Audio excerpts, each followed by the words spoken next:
Eh bien, bonjour à vous et bienvenue à cette sixième édition des POC Talk. Donc aujourd'hui, on va avoir l'occasion de vous parler de plusieurs choses. Milo, je vais te laisser commencer à parler avec tes sujets. Mais avant ça, toujours, n'oubliez pas que les épisodes précédents sont disponibles sur Apple Podcasts, Spotify et sur YouTube. N'hésitez pas aussi à venir partager vos connaissances avec nous lors de ces POC Talk tous les jeudis sur Discord. Milo, ça va être à toi. Qu'est-ce que tu nous vends Yes. aujourd'hui?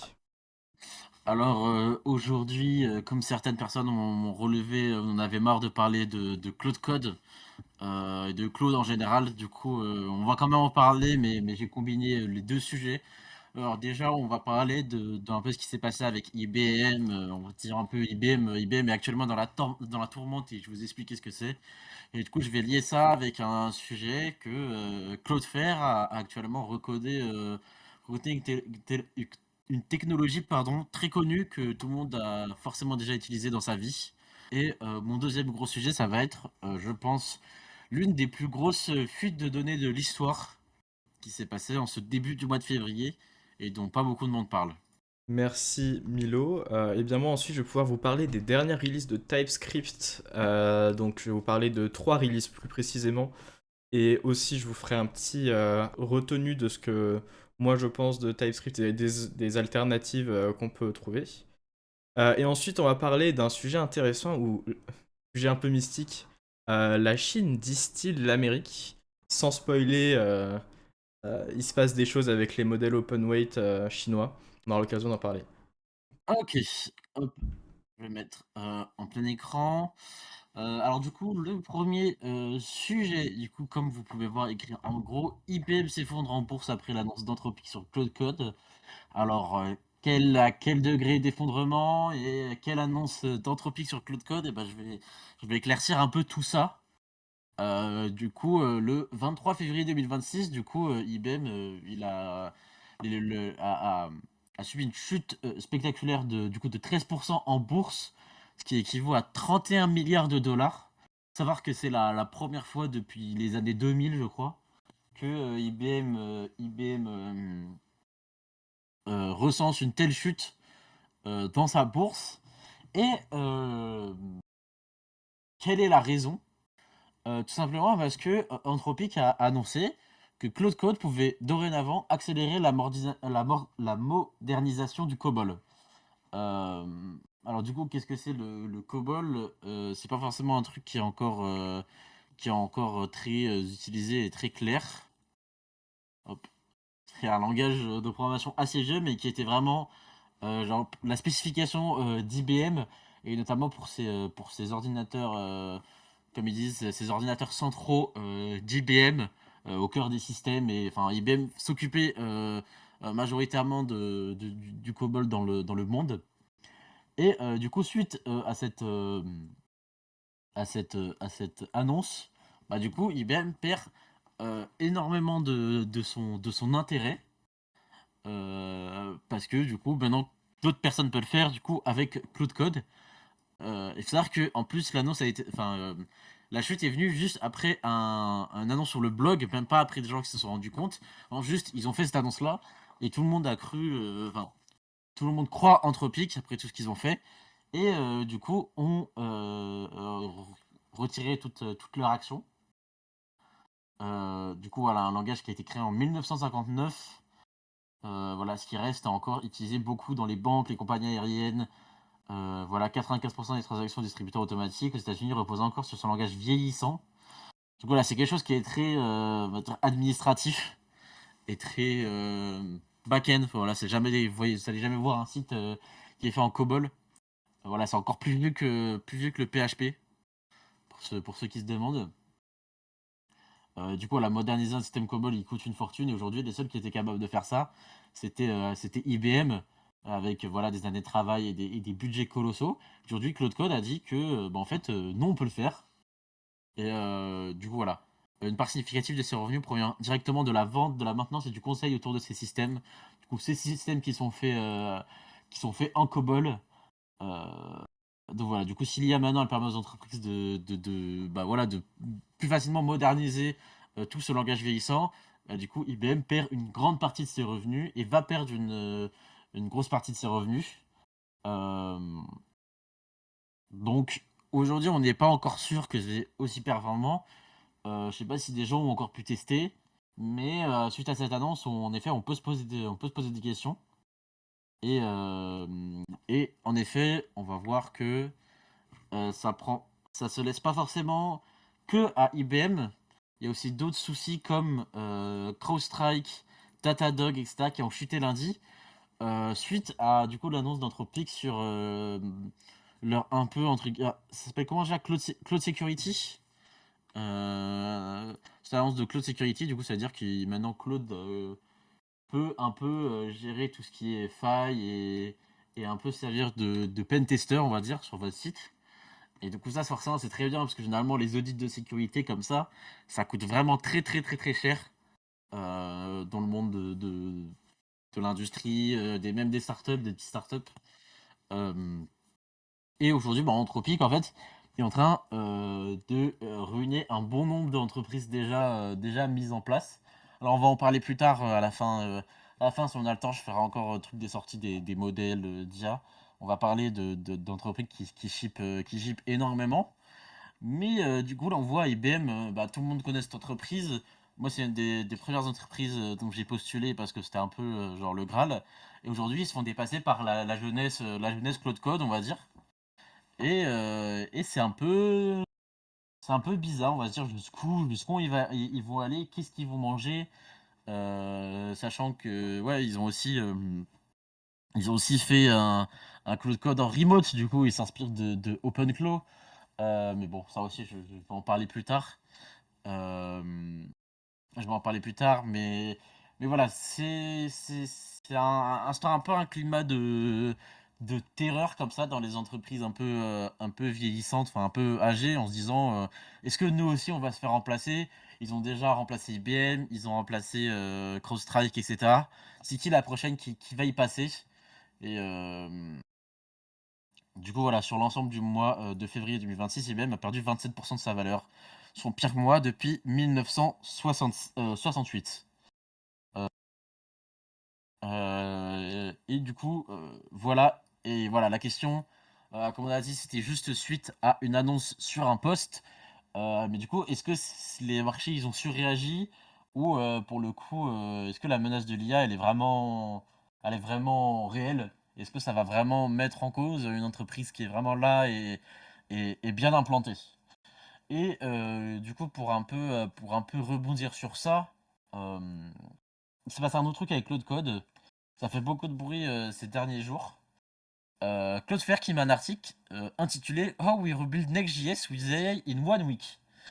Alors pour ceux qui savent pas ce que c'est Next.js, c'est du coup un framework qui a été fait par Vercel. Je crois, il me semble, arrête-moi Laurent si je dis des bêtises. C'est bien ça. Mais du coup, voilà, pour un peu faciliter la vie, pour un peu faciliter le déploiement. Et aujourd'hui, Next.js, c'est vraiment une base que beaucoup de gens utilisent. Bah, moi, personnellement, tous mes projets web, je les commence en Next.js et j'héberge sur Vercel. Euh, et du coup, cet article, bon, voilà, on est un peu choqué. Ensuite, on apprend que la semaine dernière, il y a eu un ingénieur de Cloudflare et un ingénieur de Cloudflare qui a rebuild du coup le front-end framework le plus populaire from scratch. Donc from scratch, c'est-à-dire de zéro, il a dit à Claude Code, il a dit ok, bah je veux que tu me recodes Next.js. Bon, j'imagine il a pas dit comme ça. Et du coup, maintenant, il a pu créer Vnext parce que du coup, c'est build sur Vite. Et du coup, ça permet de déployer voilà des workers de Cloudflare avec une seule commande. C'est un peu pour rivaliser pardon, avec Vercel. Du coup, apparemment, dans les benchmarks, la build production de app était 4 fois plus rapide, euh, en étant 57 fois plus petite. Et apparemment, il y a déjà des customers qui utilisent cette production. Et le truc on va dire peut-être un peu le plus choquant, c'est que ça lui a coûté entre gros guillemets, 1100 $ de token. Bah, en vrai, pour une entreprise comme Cloudflare, c'est vraiment, vraiment minime. Parce que je pense que Vercel ont mis plutôt des millions pour recoder, enfin pour coder Next.js. Et si ils ont mis que 1100 $, qui est même pas l'équivalent d'un SMIC, pour recoder un des langages, enfin un des frameworks les plus utilisés du monde de l'informatique. Du coup, là, ils expliquent un peu ce problème de déploiement, du coup, avec des trucs, un environnement serverless. Voilà, donc c'est compliqué pour déployer sur Cloudflare, Netlify, etc. Faut prendre le build output. Bref, voilà, ça c'est des trucs un peu techniques. Vous pouvez le lire si vous avez l'occasion pour comprendre pourquoi ils ont fait ça. Mais déjà, moi, ce que je trouve un peu marrant, c'est que bah, en fait, c'est un mec qui a décidé de faire ça dans son coin. Donc je sais pas si c'est lui qui a décidé de faire ça dans son coin, ou c'est quelqu'un qui lui a dit, bah toi, vas-y, recode Next avec, euh, avec Claude. Et du coup, on voit que bah voilà, on peut faire npm install vnext, et qu'il y a vnext dev, vnext deploy, vnext build et vnext deploy. Du coup voilà, qui déploie avec les Cloudflare workers. Et du coup voilà, tout est déjà bien installé, beaucoup de gens l'utilisent. Et du coup là, il précise bien que c'est pas un wrapper autour de Next.js, c'est une alternative, une implémentation alternative de routing, de server rendering, etc. Euh, et c'est un peu... Encore une fois, on est là à se dire quelle entreprise va passer à la trappe, quoi. J'ai l'impression de voir un peu le même avec les portes et la faucheuse qui rentrent dans chaque entreprise et qui tuent en fait les entreprises, hein. Parce qu'aujourd'hui, si c'est si simple, parce que ok, peut-être que cet exemple-là, peut-être pas tout le monde va l'utiliser, mais si c'est si simple de remplacer, d'ajouter, enfin de mettre du renouveau dans une technologie bien existante et propriétaire, bah du coup ça va un peu casser tout le marché. Et du coup voilà, ça c'est les productions build time. On voit que Vnext à la fin le fait en 1 seconde 6, qui correspond à 4,4 fois plus vite que Next.js avec TurboPack. Du coup voilà, pareil, tout est le client bundle size, pareil, tout est plus petit, tout est mieux en gros. Du coup voilà, le truc phare c'est la Vnext deploy pour que ça marche avec les workers Cloudflare. Alors moi personnellement, j'ai jamais eu à travailler avec les workers Cloudflare. Du coup, je sais pas exactement quel était le gros problème et qu'est-ce que ça montre. Euh, mais voilà. Et en plus, je sais plus où c'était. Voilà. Et en plus, ils ont rajouté des nouvelles fonctionnalités comme le traffic aware pre-rendering. Euh, Du coup, voilà, c'est du reverse proxy sur ton site pour analyser la traffic data. Voilà, directement avec Vnext Deploy. Voilà, et en plus, ils rendent la chose mieux. Euh, voilà, comme ils disent, un projet comme ça prendrait une team, une full team d'ingénieurs et puis des années pour le faire. Et que c'est pas la première fois que des gens essayent. Parce qu'il y avait des problèmes depuis le début. Et aujourd'hui, avec Cloudflare, ils ont utilisé une fois. Et ils ont réussi. Du coup, voilà, le premier commit, ils ont été au 13 février. Et du coup, à la fin de cette même journée, il y avait les page routers, les app routers et le middleware. Voilà, tout ça, ça marchait. Du coup, là, ici, on voit vraiment la puissance. Et du coup, là, ils expliquent comment ils l'ont fait. Du coup, là, almost every line of code in Vnext was written by IA. Voilà, l'ingénieur qui a fait ça n'a quasiment rien eu à faire. Le projet, il a énormément de tests, full type checking, etc. Et ici, du coup, on apprend que ils l'ont fait avec OpenCode, donc même pas vraiment avec la version officielle entre guillemets de Claude Code. Euh, voilà, donc ici, ils parlent un peu du workflow. Et ils disent qu'il y a eu voilà 800 sessions d'OpenCode pour un total cost de 1100 dollars de Cloud API Token. Euh, voilà, ça fait rêver. Honnêtement, moi aussi, enfin, je peux vous dire que je peux devenir un peu riche en reprenant une techno propriétaire et mettre 1100 $ pour la recréer en mieux. Euh, ça fait un peu peur, honnêtement. Et du coup, voilà, là après, ils expliquent tout ce qu'ils ont dit sur ce que ça veut dire sur le software. Là, ça rejoint un peu tout ce qu'on a dit sur les différents POC Talk. Voilà, on peut le try, voilà, si vous voulez. On peut même rajouter le skills. Ça marche avec Cloud Code, Open Cloud Cursor, bref, tout. Et tout ça a été ship en une semaine par une personne. Qu'est-ce que t'en penses, Laurent? Aïe aïe aïe, et bah écoute, moi je suis sceptique au possible, hein. Pour être parfaitement honnête, ça me rappelle, bah pour le coup, copie conforme au sujet qu'on a eu, je sais plus, je crois que c'est la semaine dernière avec Claude qui refait l'OS, enfin qui refait, ouais, enfin, non, qui refait un compilateur, pardon. Euh, en fait, ouais, ok. Déjà, je vais partir dans l'ordre. Pour rebondir sur le sujet IBM, je trouve ça assez impressionnant qu'une entreprise type Anthropic ait autant de pouvoir sur la place du marché d'une entreprise autre telle que IBM et que suite à une annonce, bah, les stocks de IBM en l'occurrence puissent descendre autant et aussi rapidement. Globalement, je trouve ça assez effrayant, surtout que bah, Anthropic, ils sont pas forcément connus pour avoir les campagnes de marketing les plus honnêtes. Donc ça fait un peu peur de ce point de vue-là. Maintenant, pour continuer sur du coup VNext, bah, je suis très sceptique, hein. Si on me dit que ça a été codé full par IA, est-ce que j'ai vraiment envie d'utiliser ça? Bah, pas vraiment, hein, pour être parfaitement honnête. Il y a déjà d'autres builds alternatives à Next.js qui sont disponibles. Il y a OpenNext qui est maintenu par la communauté pour déployer Next.js euh, sans utiliser l'inférence Vercel.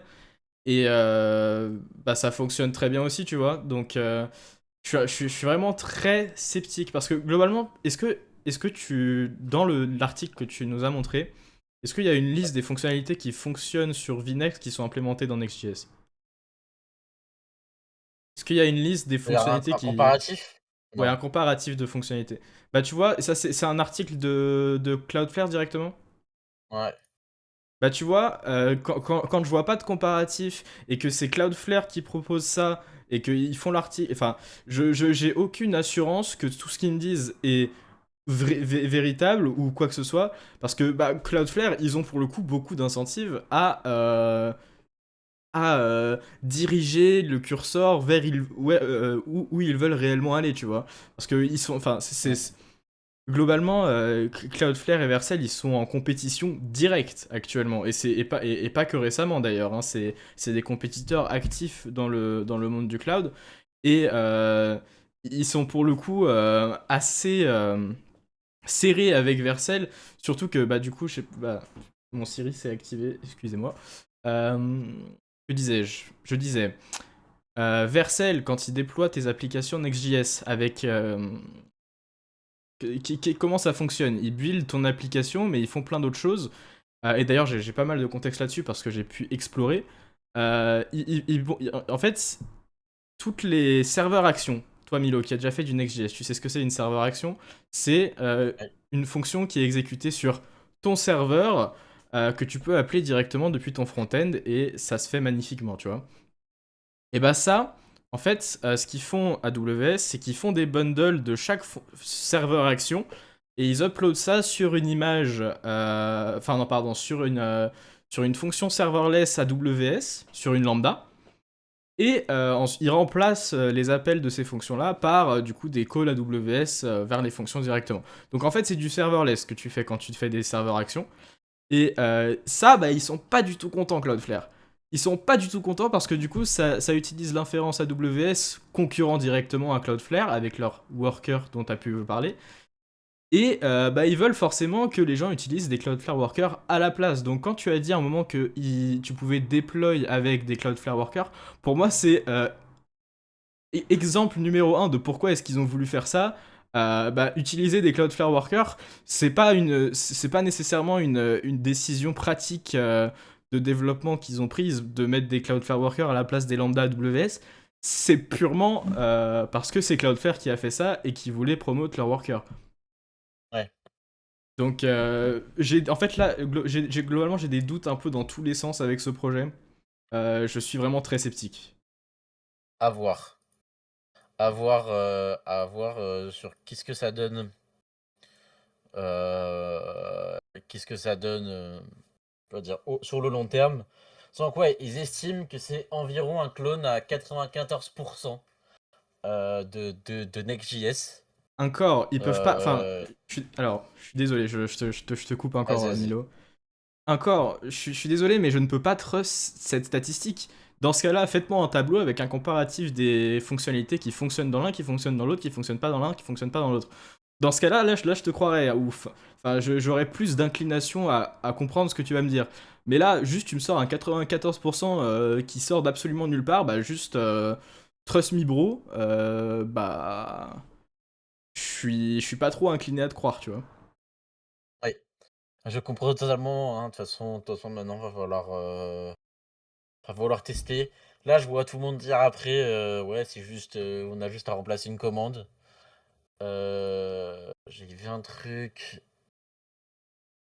Ouais, après, on sait jamais, est-ce que ça peut être les CVE, Oui, à alors, voir. alors À là, voir ce que ça va donner sur le long terme. Je crois, en effet, est-ce que j'ai envie de confier mon site entier à quelque chose qui a été codé par une IA? Donc j'ai bien vu de quoi une IA était capable pour foutre en l'air un code. Voilà. En plus là, ils se franchement, vantent, de leur commit avec le build time. ne serait-ce que d'un point de vue sécurité, il n'y a aucun monde où ne serait-ce qu'une petite startup prend le risque de switch sur ça. Parce que en fait, c'est une technologie qui est non prouvée. Euh, on sait que l'IA, elle est capable de te pondre une faille de sécurité toutes les 25 lignes. Donc, franchement, faire confiance à ça au lieu de faire confiance à Next.js, parce que pour le coup, il y en a eu hein, des CVE Next.js. Alors, si on part de ce principe-là, on peut partir du principe qu'il y en aura d'autant plus sur ce VNext. Donc, Yes. Donc voilà, on sait pas trop sur quel pied danser. Je vais passer du coup à l'autre sujet si personne veut parler, personne n'a des questions.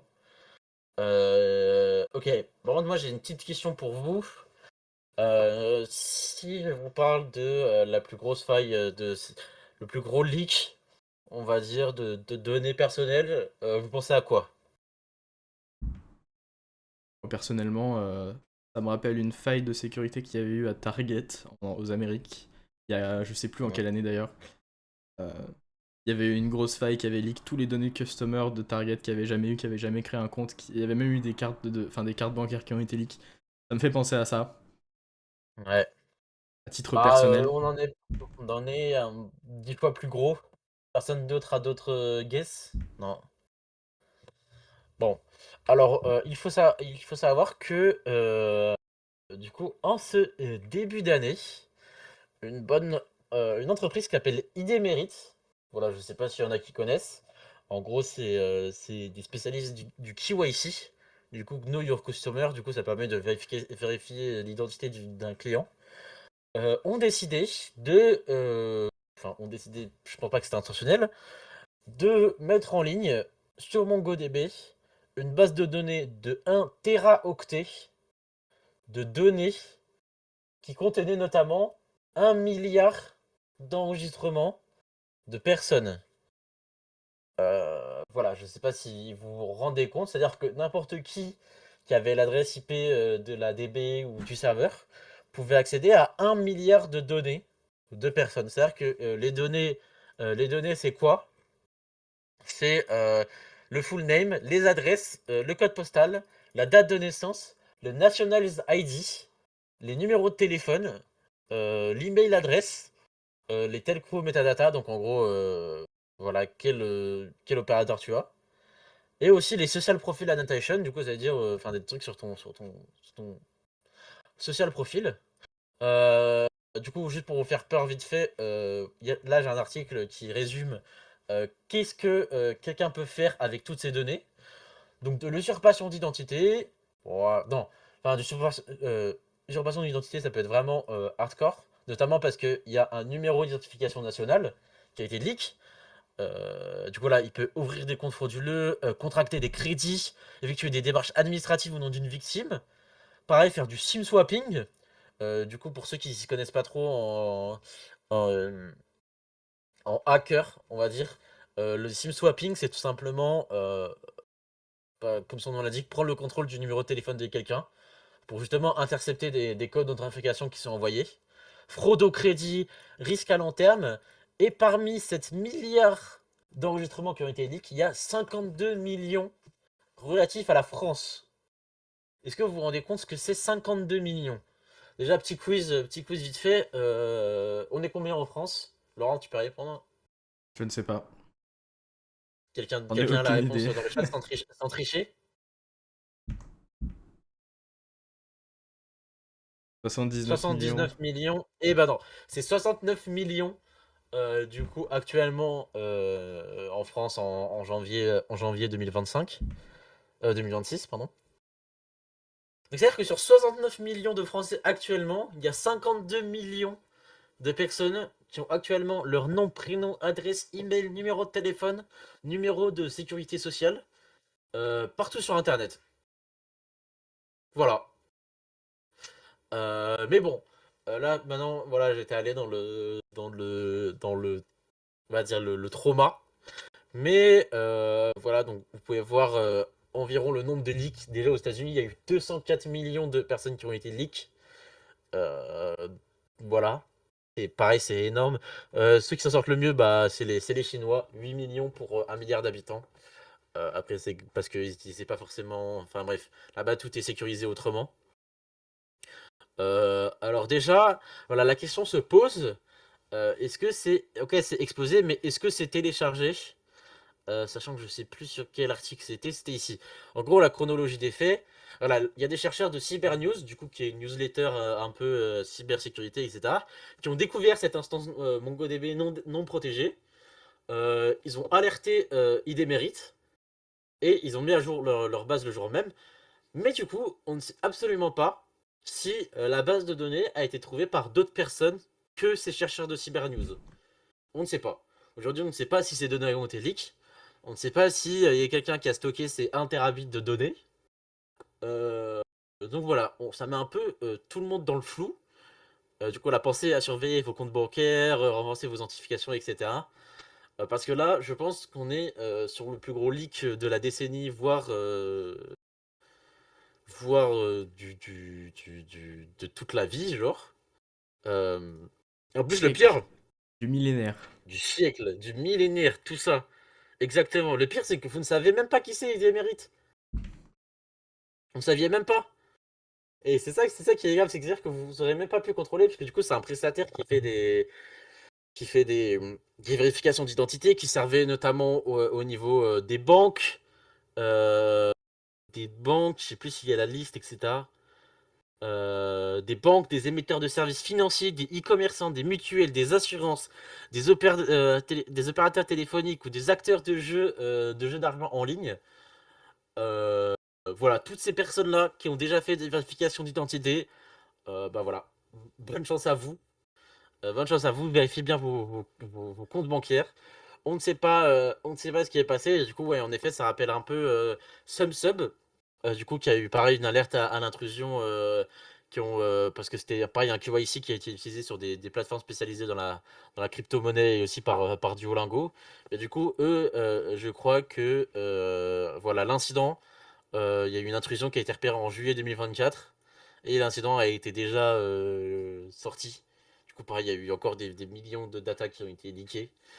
Euh, du coup, voilà, ça fait extrêmement peur. Moi, quand j'ai vu ça, c'était un peu, voilà, c'était un peu bizarre. Surtout que je trouve que personne n'en parle, alors que là, il y a littéralement un mec qui peut contracter un prêt sur votre dos. Et puis, bonne chance, vous mettez toute votre vie est fichue, parce que vous devez mettre toute votre vie pour le rembourser. Voilà, on parle, et puis dans la presse, on parle il y a encore eu un leak, pareil, au niveau du ministère des Finances, je crois, à Bercy, à cause d'un mec qui, pareil, s'est fait voler ses logs. Ça me dépasse que ça arrive encore en 2026, mais bon. Mais on parle pas de ça, alors que, bah voilà, c'est énorme, quoi. Et du coup, là, il y a l'article de Cybernews, du coup, ceux ceux qui ont découvert officiellement les leaks. Et du coup, ils montrent un peu à quoi ressemblent les données qui ont été leaks. Voilà, de qui est des mérites. Voilà, 1 Tbit de stockage. C'est absolument énorme. 1 Tbit de leak. Euh, voilà, 124 millions au Mexique. Enfin, c'est lunaire. Voilà, des SIM swap, moi je trouve ça. Je trouve ça. Ouais, je pense qu'en effet, ouais, parce que IBM, je crois. Enfin, non, pardon. Idemerics, ils n'ont toujours pas parlé, ils n'ont toujours pas fait de communiqué, donc je pense qu'ils essayent de. Ils essayent de cacher un peu le truc. Mais qu'en fait, là, il y a un mec, tu sais pas du tout. Tu sais pas du tout que ça a leak. Il y a un mec qui peut SIM swap ta SIM, récupérer tes codes de compte, je sais pas quoi, et puis juste ruiner ta vie. Juste parce qu'à un moment, tu as dû faire une vérification d'identité, je sais pas, pour valider un document, pour valider ton acceptation à quelque chose. Euh, je trouve ça, je trouve ça vraiment, vraiment lunaire. Euh, et, et voilà. C'est vraiment triste en vrai. Et voilà. Personnellement, Laurent, si t'as un avis. je trouve ça absolument et complètement ahurissant. Ça, en fait, pour moi, c'est genre une preuve d'incompétence, mais du plus haut niveau possible. C'est-à-dire Mm. que d'une certaine manière, non mais mettez-vous, non, mais d'une certaine manière, ils ont réussi à exposer leur database avec avec toutes les données des utilisateurs du monde entier, publiquement, sans mot de passe, et en plus, les données dans cette database sont même pas chiffrées. C'est ça qu'on est en train de me dire en Et en fait. plus, Et en plus, pour ceux qui ont compté le premier PogTalk, moi je croyais que c'était la faille de sécurité MongoDB. Je sais pas, il y a eu une MongoBid. CVE. Mais non, ça a vraiment. Hein? Ça s'appelait MongoBid. Ouais, c'est ça. Mais non, ça a vraiment été mis en ligne sans mot de passe, sans rien. C'est n'importe quoi. Mais voilà. C'est vrai que d'habitude, c'est Terrifiant. toi, Laurent, qui nous parle de CVE, de Luc, etc. Mais aujourd'hui, Terrifiant. j'ai pris ton rôle un peu. Il faut bien que ça change un petit peu, hein. Ouais. Ouais. Mais ouais, enfin, Hum, terrifiant. ouais. Voilà, pensez à chiffrer vos datas. Je sais même pas comment ça peut arriver. En plus, avec tous les crawlers aujourd'hui de toutes les IA qu'il y a sur Internet, je pense que c'est sûr à 100% qu'il y a un mec qui est tombé dessus. Je veux pas y croire que personne l'a actuellement Enfin, que personne l'a vu. Après, si qu'un mec a eu la force de télécharger 1 Tbit de data. Mais c'est sûr qu'il y a des IA qui sont tombés dessus. C'est sûr qu'il il y a des mecs qui sont tombés dessus. Donc aujourd'hui, à voir, hein, surveillez vos comptes, surveillez tout ce que vous pouvez surveiller. Bon, on sait pas si ça peut venir de chez vous ou pas. Du coup, Moi, je voilà. pense, Moi, en vrai, je vas-y. pense il devrait, il devrait y avoir des répercussions légales pour un tel niveau d'incompétence en fait. Parce que globalement, ça veut dire que il n'y a aucune législation de la RGPD ou quoi que ce soit qui a été respectée dans tout ce qu'on vient de nous dire là. Je ne refuse de croire que ça se qualifie en tant qu'un organisme légal qui peut récupérer des informations de cette importance en fait. Globalement, je pense que des répercussions légales, ça devrait pouvoir être pris en action en fait. Je vois pas un monde où tu peux juste faire ça et faire ah oups my bad. Non, Et ça ils n'existe pas en disent, fait.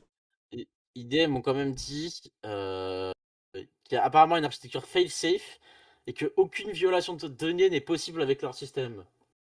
C'est vrai qu'il n'y a pas du tout eu des chercheurs de Cybernews qui sont tombés et qui ont pu lire des données comme ça, quoi. Pas du tout. Ridicule. Et Ridicule. apparemment, fake news, apparemment sur le site de TechnoWise, ne stocke pas les données lors de la vérification. Enfin, c'est honnêtement n'importe quoi. Forbes l'a confirmé. Ridicule. Voilà. Voilà, c'était la fin pour mes sujets. Du coup, on va passer au sujet de Laurent. Je reviendrai peut-être un peu si on a le temps sur les sorties IA. J'aimerais bien parler de deux exemples vite fait s'il y a le temps à la fin. Mais je vais laisser la main à Laurent. Merci Milo. Alors, juste petit disclaimer, aujourd'hui mes sujets devraient être un peu plus rapides que ceux d'habitude pour plusieurs raisons. Mais du coup, aujourd'hui je voulais vous parler des dernières releases de TypeScript et ce qui se passe actuellement avec le langage. Alors pourquoi, un petit peu en préface, globalement on voit que TypeScript c'est vraiment un langage en essor actuellement. Il est utilisé dans de plus en plus d'endroits, même dans des endroits qui n'étaient pas forcément répandus, fut un temps, dans l'univers JavaScript, TypeScript. Il est même utilisé pour faire des CLI actuellement, depuis que JavaScript sur le serveur c'est devenu de plus en plus populaire et avec son écosystème grandissant. Enfin bref, TypeScript, ça prend vraiment de l'essor. Je pense que un bon 50% des projets actuels pourraient être justifiables s'ils sont écrits en TypeScript, sans bien sûr ceux qui ont besoin de la performance native des langages plus bas niveau. Mais du coup, la dernière release TypeScript, du coup la stable release, c'est celle-ci, la TypeScript 5.9. Mais en réalité, c'est pas la version pour laquelle je vais vous parler aujourd'hui. En fait, aujourd'hui, je vais vous parler de la version 6.0 et aussi de la version 7.0. Alors là, vous allez me dire, mais pourquoi il y a une version 7.0 si on est encore sur la version 5 actuellement? Qu'est-ce qui se passe en fait? C'est quoi l'histoire? Donc globalement, TypeScript, ils sont en train de faire un rewrite pour passer en Go. Pourquoi? Raison très simple. TypeScript est lent. Et ça, tout le monde le sait depuis déjà un petit moment. Moi, j'ai déjà eu mes rencontres avec ce problème et je pourrais peut-être en discuter un peu après. Mais du coup, TypeScript est en train d'être complètement rewrite pour passer en Go pour profiter du coup des performances natives du langage et profiter des augmentations de performance. Maintenant, pourquoi est-ce qu'on parle de 6.0, 7.0? Il est où le Go dans cette histoire? Alors, la version 6.0, en fait, c'est juste une version qui va permettre de fixer tous les problèmes de TypeScript et d'arriver à un état qui est stable pour qu'ensuite la version 7.0 puisse faire la migration vers Go et qu'on puisse être sûr que le comportement de TypeScript 6.0 est le même que TypeScript 7.0. Donc c'est vrai, en fait, c'est aussi une mise à jour, donc il sera là pour aider la transition. Donc s'il y a besoin de changements, notamment dans la config ts. Dans la config ts.config, ils en parlent pas mal dans ces releases. S'il y a besoin de changer des choses, les gens seront déjà préparés avec la version 6.0 parce que normalement il n'y aura aucun breaking changes entre ce rewrite. Donc voilà, c'est plutôt pas mal. Maintenant, vous pouvez actuellement installer la version TypeScript bêta, donc qui représente la 6.0, et l'utiliser. Donc là, il y a déjà plusieurs fixes et features qui ont été rajoutées dessus. Donc on peut voir, je vais passer rapidement sur certaines de ces features sans trop rentrer dans les détails. Ici, on voit que TypeScript, avant, si tu définissais une fonction avec un type générique et que tu définissais l'output dans une fonction et que tu l'utilisais dans une autre, en fait l'ordre était important, tu pouvais pas mettre une fonction puis ensuite l'autre, fallait d'abord qu'il y en ait une d'abord, même si en théorie ça changeait absolument rien. Du coup ils ont fixé ça. Aussi un gros sujet, surtout sur les frameworks actuellement, c'est les alias des paths.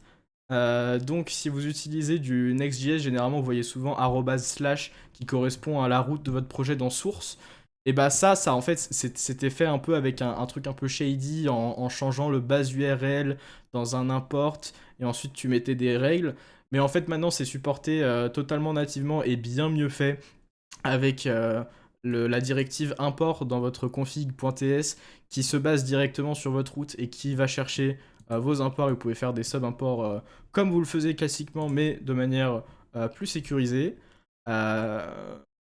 Aussi, ils ont changé, enfin ils ont fixé des choses avec leur type ordering qui causaient des problèmes avec des nouvelles features de TypeScript 5.7, enfin 7.0 pardon.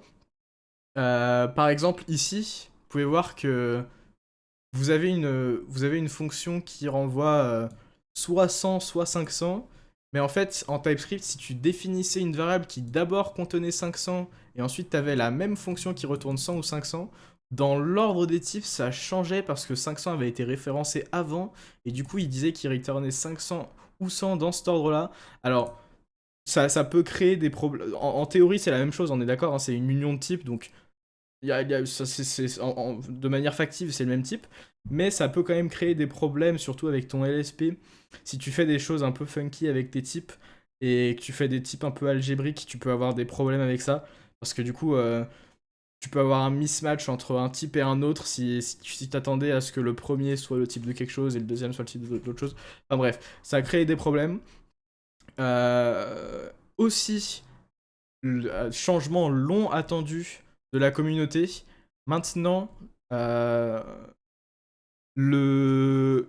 Enfin, l'un des... Ok, alors, pour contexte, il y avait une config TypeScript qui était utilisée par basiquement tout le monde, qui avait été remplie par pas mal de gens. Et en fait, cette config, elle change pas mal de défauts. Et l'un d'entre eux, c'était le fait que JavaScript run en mode strict par défaut. Et le mode script, le mode strict, c'est quoi? En fait, c'est un mode qui vise à empêcher certaines fonctionnalités du JavaScript pour que tu puisses avoir un langage qui est plus prédictible et avec moins de bugs et de comportements bizarres. Donc, si ça vous intéresse, vous pouvez aller regarder le standard ECMAScript pour regarder ce que c'est exactement le strict mode. Mais du coup, par défaut, maintenant, enfin, TypeScript active le légendaire strict mode. Oula, j'arrive pas à dire strict. Et du coup, bah, c'est génial. Maintenant, il y a pas mal d'autres choses. Il y a le strict mode dont je viens de vous parler. Rootdir. Alors là, Rootdir, si vous avez déjà setup un projet TypeScript, genre Next.js ou quoi que ce soit, ou Nest.js, ou n'importe quoi, vous avez forcément dû le voir. Et globalement, ça fonctionne un peu de manière bizarre, normalement. En fait, ça définit la route où il y a tous tes fichiers d'implémentation de code. Sauf que en fait, la manière dont ça fonctionne, c'est que ça a essayé de guess la route de tes fichiers si tu en mettais pas une par défaut, et des fois ça se trompait totalement et ça cassait, et ensuite tu pouvais utiliser ça pour faire des imports un peu bizarres. Mais maintenant, en fait, route dire par défaut est devenu de la directory actuelle du fichier ts.config, et ensuite c'est à toi de te débrouiller. Donc, fixies all around. Globalement, le principe de cette mise à jour, ça a été de rendre la chose plus simple d'utilisation et plus simple à setup. Plein d'autres petits changements assez sympathiques. Maintenant, TypeScript 7.0. Là, on parle de quelque chose de très lourd. La migration vers Go. Donc, actuellement, vous pouvez essayer, si vous avez un projet qui utilise TypeScript, vous pouvez essayer de l'utiliser. C'est déjà disponible à travers ce package npm, TypeScript, /TypeScript/native preview. On peut regarder ici sur la page du package en lui-même, déjà 2,6 millions de downloads hebdomadaires. Donc c'est rien en comparé des 140 et quelques millions de TypeScript stable.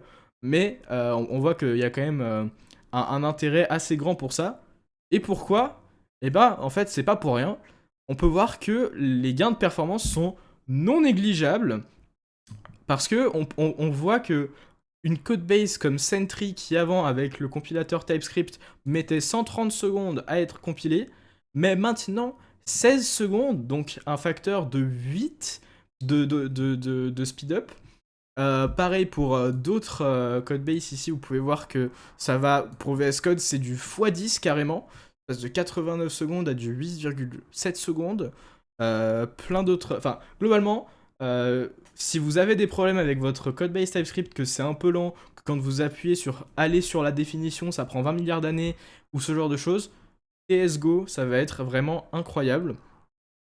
Maintenant, ouais, ils mettent aussi plusieurs features hein, dans cette release. Je sais pas si.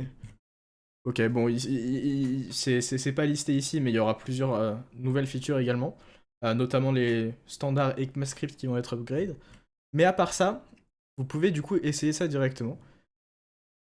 Maintenant, je vais faire un petit peu mon disclaimer habituel quant à TypeScript. Alors attendez, je vois qu'on a un petit commentaire. Est-ce que tu sais pourquoi Go et pas Rust, vu que tout le monde passe sur du Rust? Ok, alors j'ai un peu de contexte là-dessus, mais pas tant que ça. Donc en fait, la réponse rapide, c'est que de base, JavaScript, c'est un langage qui est assez flexible, et du coup, ils voulaient pas faire un rewrite et avoir à utiliser un langage aussi strict que du Rust. Et en fait, globalement, la raison pour laquelle tu utilises du Rust over du Go, c'est parce que t'as pas envie d'avoir.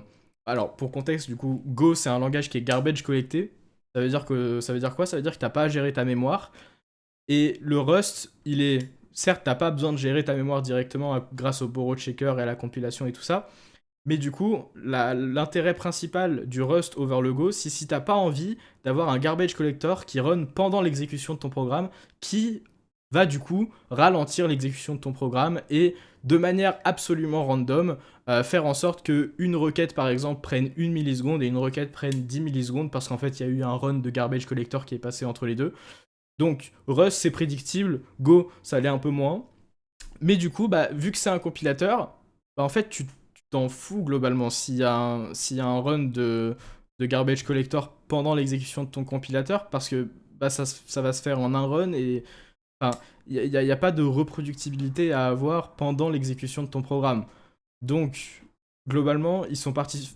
Il y a plein d'articles là-dessus, ils ont fait des retours vidéo notamment. Mais ils ont fait des benchmarks, ils ont vu que la différence était négligeable, ils ont estimé que l'expérience de développement avec Go était supérieure, et ils ont dit que les trade-offs du garbage collector étaient euh, pas relevant en fonction de leur use case. Du coup, maintenant, je vais faire un petit peu mon disclaimer. TypeScript, je vais partir du principe que vous savez un peu à quoi ça ressemble, mais je vais vous faire une petite explication. Globalement, TypeScript, la manière dont ça fonctionne, c'est que tu pars de ton fichier en TypeScript, et ensuite, tu as l'étape du compilateur, donc qui est tout l'intérêt de TypeScript en lui-même, qui va transformer ça en JavaScript, et ensuite, ce JavaScript va lui être exécuté par un runtime, généralement Node.js, ou alors Bun, ou alors Dino, et du coup, en fait, ce qui va se passer pendant cette étape de compilation ici, c'est qu'il va prendre ton code TypeScript. Il va prendre ton code TypeScript. Donc, imaginons que tu avais une fonction add qui prenait un A qui était un number et ensuite un B qui était un number. Il va prendre ça et il va littéralement enlever toutes les annotations de type que tu viens de rajouter. Et ça, c'est le code qui va être exécuté. Et entre-temps, bien évidemment, il va faire tout le type checking. Il va regarder si t'as pas mis si t'as pas mis des pommes dans des poires, si t'as bien mis des strings dans des nombres, et etc. Et donc, là, on est en train de compiler un langage interprété pour le transpiler dans une autre forme de ce même langage pour ensuite qu'il soit interprété. Donc, est-ce que c'est très efficace? Vous me demandez à moi, je vous dis non. Globalement, pourquoi est-ce qu'on est en train d'essayer de compiler un langage interprété pour qu'au final il soit quand même interprété? Il est où le trade-off? Bénéfice, s'il vous plaît, explication.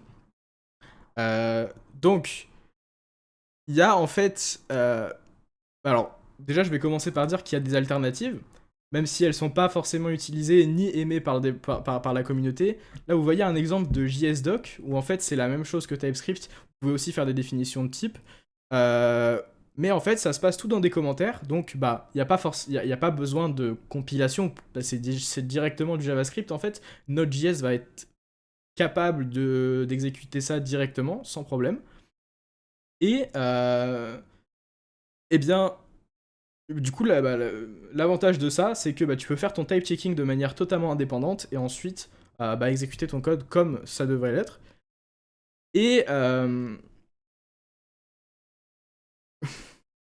il y a eu des releases de Node, donc le runtime en lui-même, qui faisait que on pouvait exécuter du code TypeScript directement dans le runtime. Donc c'était un flag qui avait été rajouté experimental strip types. Donc tu lui donnais un fichier TypeScript et lui il allait juste parser ça de manière normale. Il allait pas checker les types. Attention, là il y a pas de checking qui se passe. Tu dois toujours faire ça de manière indépendante.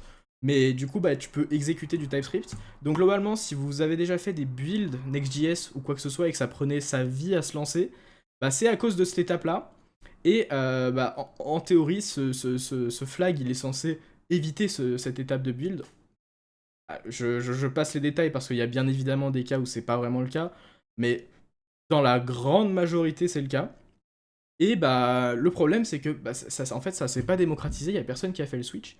Et bah, on n'en parle pas trop, en fait. Donc, certes, la release de TypeScript 7.0, elle va être excellente pour l'expérience directement de développement. Donc, dans ton éditeur de code, tu vas pouvoir avoir accès à des définitions plus rapidement, ça va load plus rapidement. Euh, mais de base, ma question, c'est pourquoi est-ce qu'on a besoin de compiler du TypeScript de base, en fait? Toi, Milo, est-ce que ça a quelque chose à dire?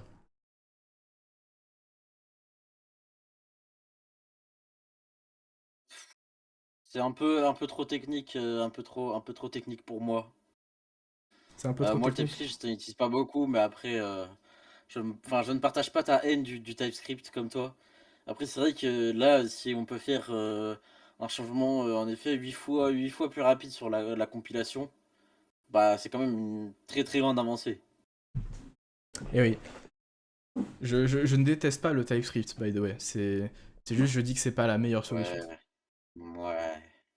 Je... Tu changes ton discours parce qu'on est en public. Pas du tout. Ce n'est pas vrai. Ce Ok, ok, ce ok. n'est pas vrai. Ce n'est point vrai. Mes informations. Du coup, pour passer au sujet suivant, si personne n'a des questions ou des remarques. Eh bien, très bien. Donc, sujet suivant.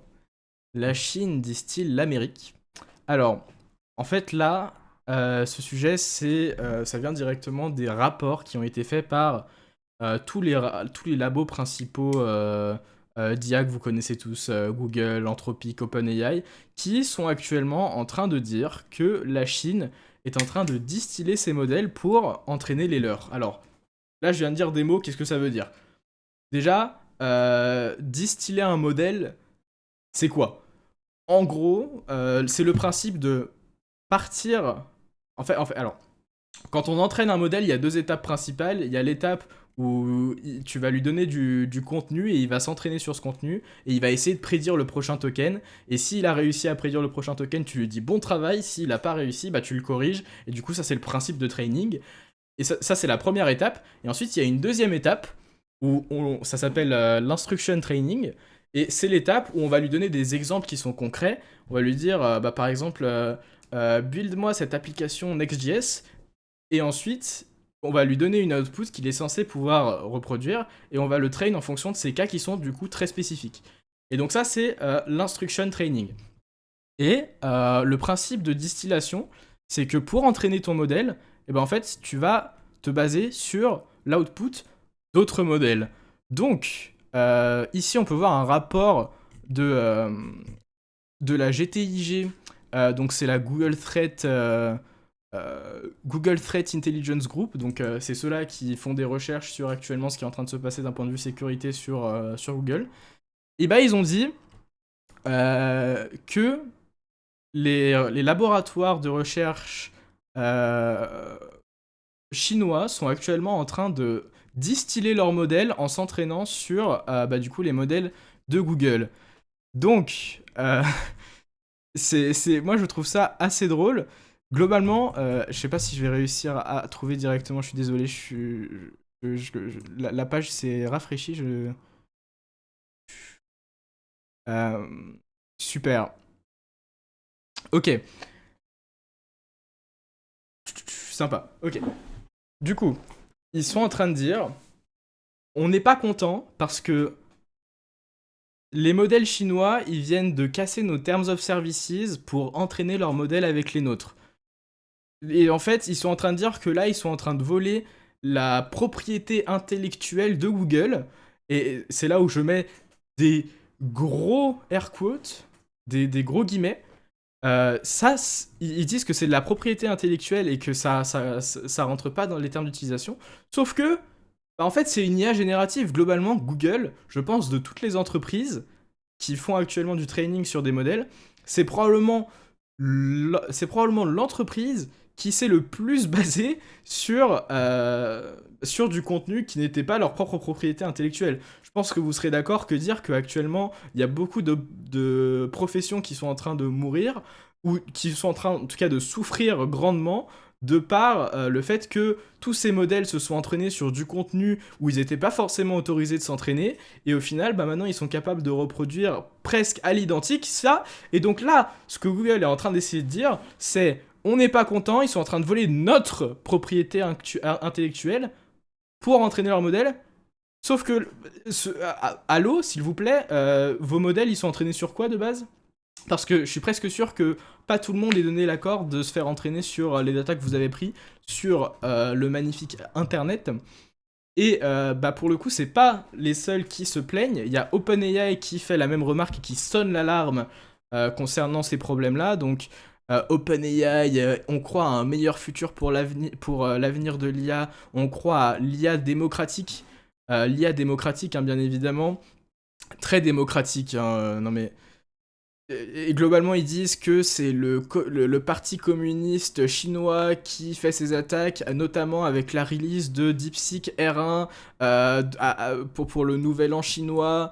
En fait, on peut juger un peu la compétition, et donc ils ont distillé tout ça. Enfin, euh, pour le coup, enfin, déjà c'est un modèle qui est public d'un point de vue légal à partir du moment où tu génères du contenu de partie du modèle. Enfin, il appartient plus réellement, même si les Terms of Services le disent. Enfin, ça appartient pas directement l'output à OpenAI. Donc, ok, certes, d'un point de vue utilisation, ils peuvent dire oui, alors on veut pas que les autres laboratoires utilisent nos modèles pour entraîner sur les leurs, mais dire que c'est du vol de propriété intellectuelle, alors pour le coup, Anthropic, c'est ceux qui font la note la plus élevée, et pour le coup, on va pouvoir avoir des nombres grâce à ce que Anthropic va nous montrer. Ils disent, bah déjà, petit post magnifique, magnifique, ils disent que DeepSeek, Moonshot AI, donc voilà, les créateurs de Kimi et Minimax, qui pour le coup, Minimax, c'est même pas un. Je crois que c'est un service, ils font pas forcément des modèles directement. À me corriger potentiellement. Ils disent qu'ils ont créé plus de 24 000 comptes frauduleux qui étaient visés du coup à faire de la distillation sur les modèles de Claude, avec 16 millions d'échanges avec Claude.